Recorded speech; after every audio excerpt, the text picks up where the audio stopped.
ciidanka kumandoska danab ee xoogga dalka Soomaaliyeed ayaa howlgal qorsheysan oo lagu qaarijiyay horjoogayaal ka tirsan argagixisada ka fuliyay tuulooyinka Xawaadley, Jameeco, Shanlow, Yaaqle, Dhagaxow kuwaasi oo dhammaantood ka tirsan gobolka Shabeellaha Dhexe halkaasi oo nabadiidku ay ku dhibaateynayeen shacabkii ku dhaqnaa.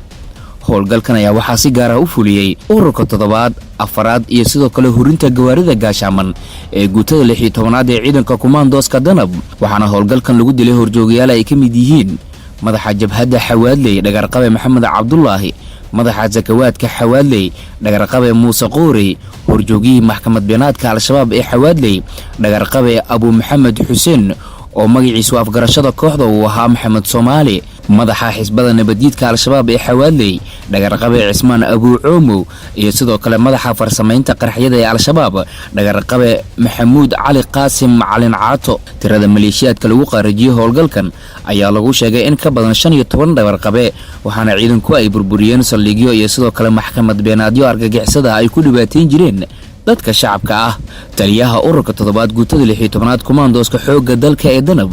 gaashaanle Xasan Maxamed Cismaan Xasan Tuure oo howlgalkan hogaaminaya ayaa warbaahinta ciidamada u sheegay in ciidankan ay gacanta ku dhigeen gaari saarifa oo argagixisadu qaraxyo ay ku diyaarinayeen waxaana uu tilmaamay in qasaaran weyn la gaarsiiyay kooxda naflacaariga ah. sidoo kale taliyaha ayaa inoo sheegay in soo dhaweyn iyo dhiirigelin ay kala kulmeen shacabka ku nool deegaanada howlgalkan ay ka sameeyeen ciidanka danab isagoo xusay in lagu raad joogo firxadka argagixisada Al-Shabaab. Al-Shabaab hadhayo Al-Shabaab hadhayo